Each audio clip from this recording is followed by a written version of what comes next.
बोलिए कृष्ण भगवान की जय। श्री परमात्मा ने नमः। भगवत गीता का दूसरा अध्याय। संजय बोले कि पूर्वोक्त प्रकार से करुणा करके व्याप्त और आंसुओं से पूर्ण तथा व्याकुल नेत्रों वाले शोकयुक्त उस अर्जुन के प्रति भगवान मधुसूदन ने यह वचन कहा। हे अर्जुन, तुमको इस विषम स्थल में यह अज्ञान किस हेतु से प्राप्त हुआ? क्योंकि यह न तो श्रेष्ठ पुरुषों से आचरण किया गया है, न सर्व को देने वाला है, न कीर्ति को करने वाला है। इसलिए हे अर्जुन, नपुंसकता को प्राप्त मत हो, यह तेरे योग्य नहीं है। हे परंतत, तुच्छ हृदय की दुर्बलता को त्याग कर युद्ध के लिए खड़ा हो। तब अर्जुन बोले कि हे मधुसूदन, मैं रणभूमि में भीष्म पितामह और द्रोणाचार्य के प्रति किस प्रकार बाणों से युद्ध करूंगा? क्योंकि हे अरिसूदन, वे दोनों ही पूजनीय हैं। इसलिए इन महानुभाव गुरुजनों को न मारकर इस लोक में भिक्षा का अन्न भी भोगना कल्याणकारक समझता हूँ। क्योंकि गुरुजनों को मारकर भी इस लोक में रुधिर से सने हुए अर्थ और कामरूप भोगों को ही तो भोगूंगा। और हम लोग यह भी नहीं जानते कि हमारे लिए क्या करना श्रेष्ठ है, अथवा यह भी नहीं जानते कि हम जीतेंगे या हमको वे जीतेंगे। और जिनको मारकर हम जीना भी नहीं चाहते, वे ही धृतराष्ट्र के पुत्र हमारे सामने खड़े हैं। इसलिए कायरता रूप दोष करके अपहृत हुए स्वभाव वाला और धर्म के विषय में मोहित हुआ मैं आपसे पूछता हूँ, जो कुछ निश्चय किया हुआ कल्याणकारक साधन हो वह मेरे लिए कहिए। क्योंकि मैं आपका शिष्य हूँ, इसलिए आपके शरण हुए मेरे को शिक्षा दीजिए। क्योंकि मैं भूमि में निष्कंटक धन धान्य संपन्न राज्य को और देवताओं के स्वामी पने को प्राप्त होकर भी मैं उस उपाय को नहीं देखता हूँ जो कि मेरी इंद्रियों के सुखाने वाले शोक को दूर कर सके। संजय बोले, हे राजन, निद्रा को जीतने वाले अर्जुन अंतर्यामी श्री कृष्ण महाराज के प्रति इस प्रकार कहकर फिर श्री गोविंद भगवान से युद्ध नहीं करूँगा, ऐसे स्पष्ट कहकर चुप हो गए। उसके उपरांत हे भ्रंतवंशी धृतराष्ट्र, अंतर्यामी श्री कृष्ण महाराज ने दोनों सेनाओं के बीच में उस शोकयुक्त अर्जुन को हंसते हुए से यह वचन कहे, हे अर्जुन, तू न शोक करने योग्यों के लिए शोक करता है और पंडितों के से वचनों को कहता है, परंतु पंडित जन जिनके प्राण चले गए हैं उनके लिए और जिनके प्राण नहीं गए हैं उनके लिए भी शोक नहीं करते हैं। क्योंकि आत्मा नित्य है, इसलिए शोक करना अयुक्त है। वास्तव में न तो ऐसा ही है कि मैं किसी काल में नहीं था, अथवा तू नहीं था, अथवा ये राजा लोग नहीं थे, और न ऐसा ही है कि इससे आगे हम सब नहीं रहेंगे। किंतु जैसे जीवात्मा की इस देह में कुमार, युवा और वृद्धावस्था होती है, वैसे ही अन्य शरीर की भी प्राप्ति होती है।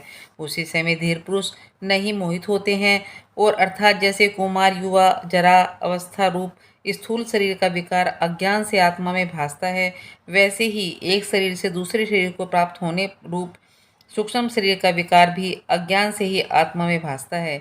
इसलिए तत्व को जानने वाला धीर पुरुष इस विषय में नहीं मोहित होता है। हे कुंती पुत्र, सर्दी गर्मी सुख दुख देने वाले इंद्रिय और विषयों के संयोग तो क्षणभंगुर और अनित्य हैं। इसलिए हे भरतवंशी अर्जुन, उनको तू सहन कर। क्योंकि हे पुरुष श्रेष्ठ, दुख सुख को समान समझने वाले जिस धीर पुरुष को ये इंद्रियों के विषय व्याकुल नहीं कर सकते, वह मोक्ष के लिए योग्य होता है। और हे अर्जुन, असत वस्तु का तो अस्तित्व नहीं है और सत का अभाव नहीं है। इस प्रकार इन दोनों का ही तत्वज्ञानी पुरुषों द्वारा देखा गया है। इस न्याय के अनुसार नाश रहित तो उसको जान कि जिससे यह संपूर्ण जगत व्याप्त है। क्योंकि इस अविनाशी का विनाश करने को कोई भी समर्थ नहीं है। और इस नाश रहित अप्रमेय नित्य स्वरूप जीव आत्मा के यह शरीर नाशवान कहे गए हैं। इसलिए हे भरतवंशी अर्जुन, तू युद्ध कर। जो इस आत्मा को मारने वाला समझता है तथा जो इसको मरा मानता है, वे दोनों ही नहीं जानते हैं। क्योंकि यह आत्मा न मरता है और न मारा जाता है। यह आत्मा किसी काल में भी न जन्मता है और न मरता है, अथवा न यह आत्मा होकर के फिर होने वाला है। क्योंकि यह अजन्मा, नित्य, शाश्वत और पुरातन है।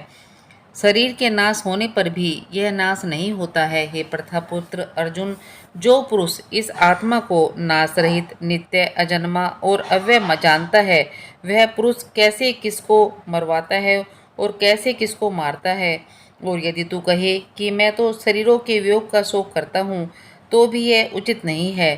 क्योंकि जैसे मनुष्य पुराने वस्त्रों को त्याग कर दूसरे नए वस्त्रों को ग्रहण करता है, वैसे ही जीवात्मा पुराने शरीरों को त्याग कर दूसरे नए शरीरों को प्राप्त होता है। हे अर्जुन, इस आत्मा को सहस्रादि नहीं काट सकते हैं और इसको आग नहीं जला सकती और इसको जल गीला नहीं कर सकता है और वायु भी सुखा नहीं सकता है, क्योंकि यह आत्मा अछद्य है।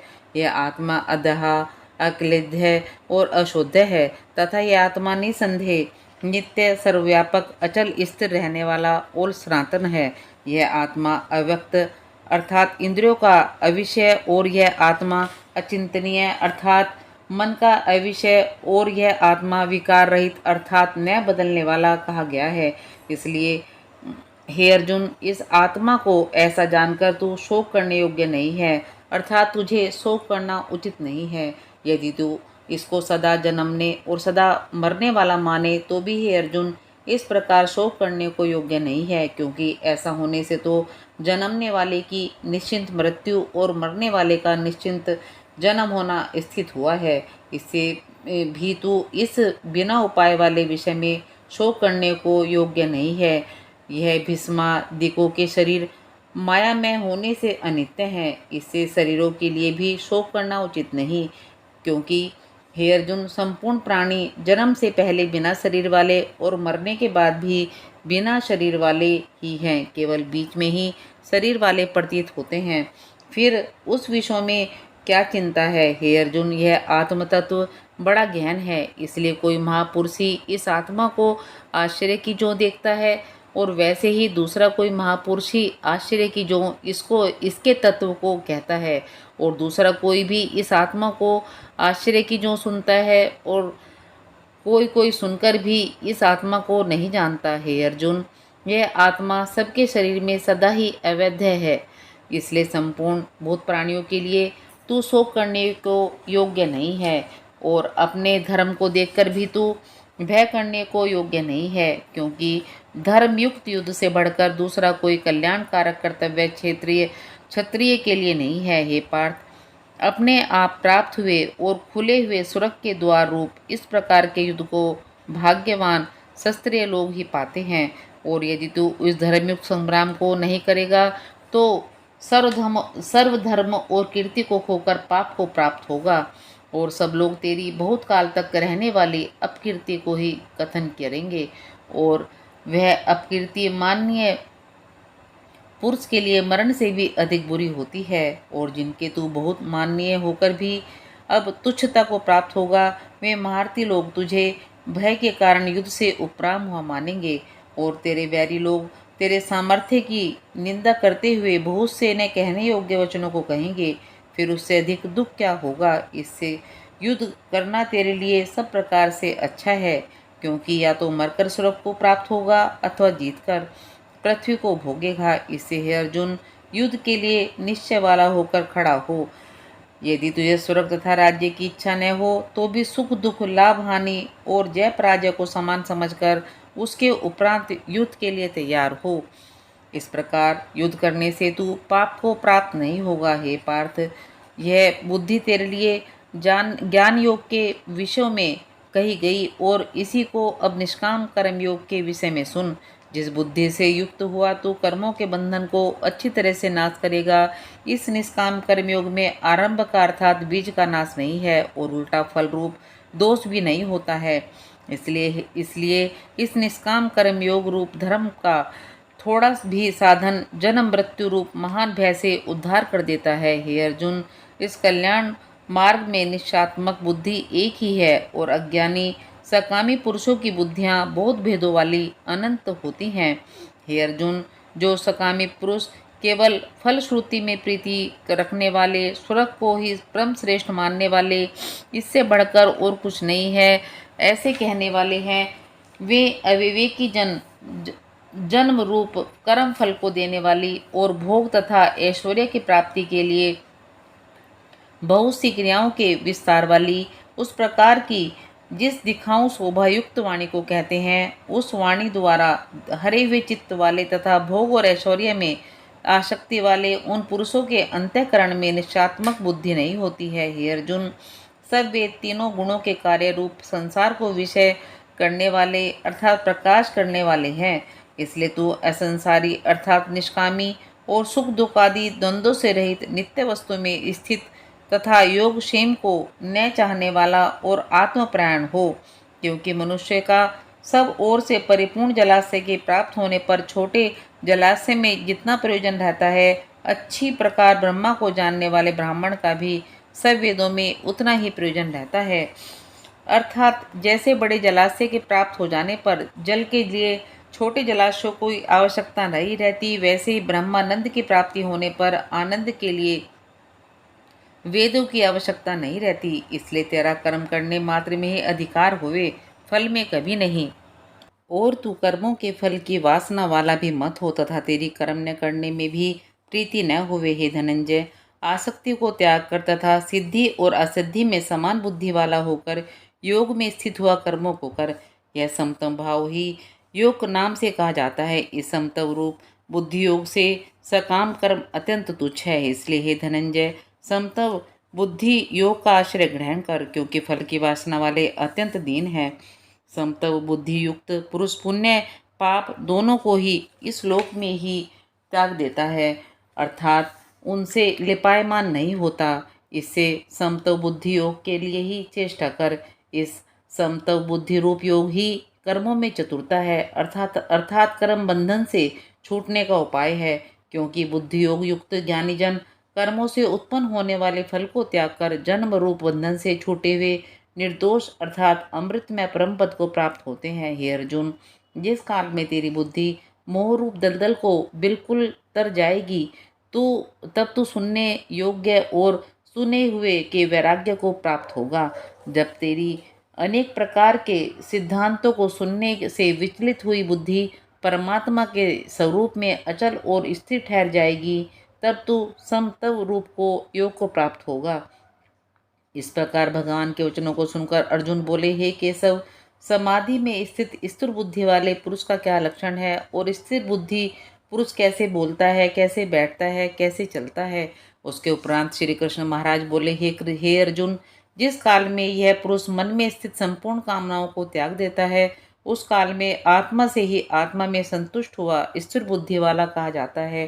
तथा दुखों की प्राप्ति में उद्वेग रहित मन जिसका और सुखों की प्राप्ति में दूर हो गई है स्पृहा जिसकी, तथा नष्ट हो गए हैं राग भय और क्रोध जिसके, ऐसा मुनि स्थिर बुद्धि कहा जाता है। जो पुरुष सर्वत्र स्नेह रहित हुआ उन शुभ तथा अशुभ वस्तुओं को प्राप्त होकर न प्रसन्न होता है और न द्वेष करता है, उसकी बुद्धि स्थिर है।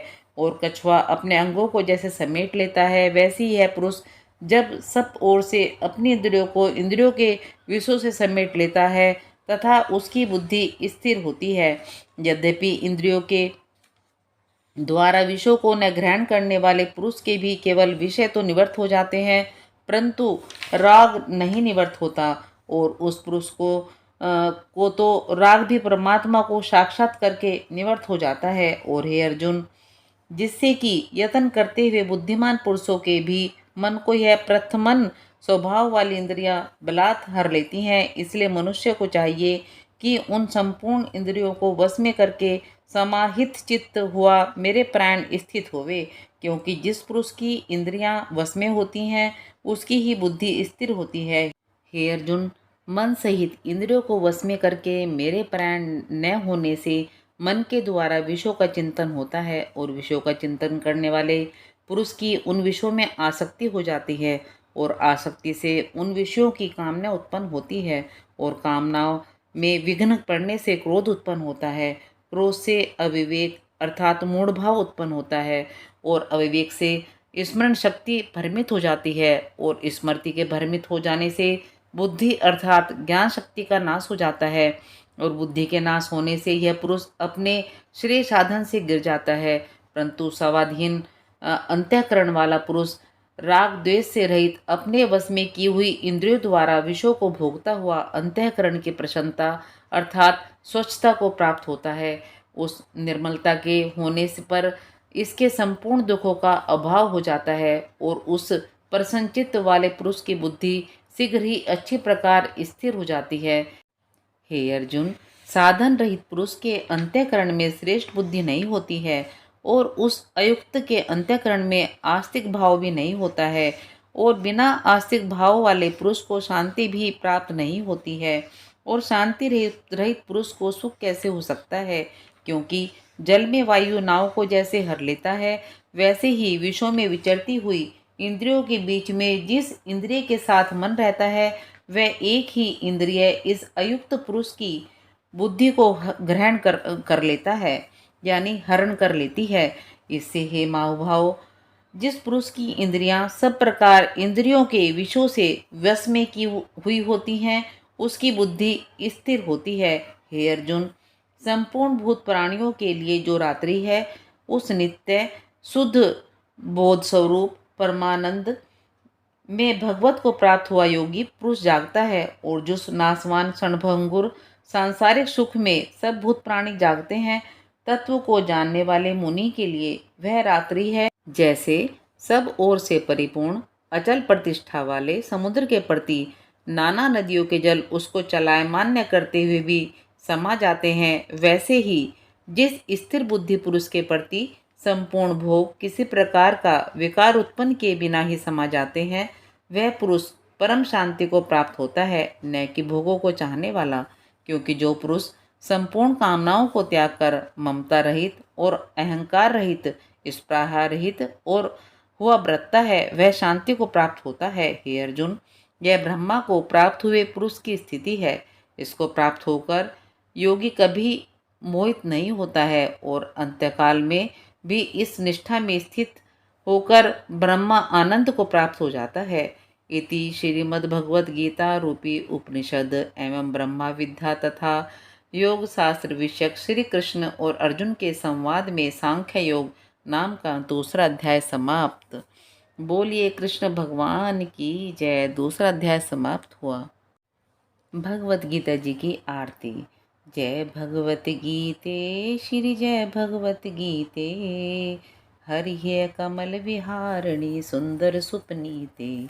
ओम जय श्री भगवत गीते, कर्म सुमर्म प्रकाशनी काम शक्ति हरा, माता काम शक्ति हरा, तत्व ज्ञान विकासनी विद्या ब्रह्म परा। जय भगवत गीते, निश्चल भक्ति विधायिनी निर्मल मलहारी, मैया निर्मल मलहारी, शरण रहस्य प्रदायनी सब विधि सुखारी। जय भगवत गीते, राग देश विदारणी कारणी मोद सदा, मैया कारणी मोद सदा, भव भयहारिणी तारणी परमानंद प्रदा। जय भगवत गीते, आसुर भाव विनाशिनी नाशनी तम रजनी, मैया नाशनी तम रजनी, दैवई सद्गुण दायनी हरि रस का सजनी। जय भगवत गीते, समता त्याग सिखावनी हरिमुख की बाणी, मैया हरिमुख की बाणी, सकल शास्त्र की स्वामिनी श्रुतियों की नानी। ओम जय भगवत गीते, दया सुधा बरसावनी मातु कृपा कीजे, हरिपद प्रेम दान कर अपनी कर लीजे। ओम जय भगवत गीते, ओम जय भगवत गीते। बोलिए कृष्ण भगवान की जय।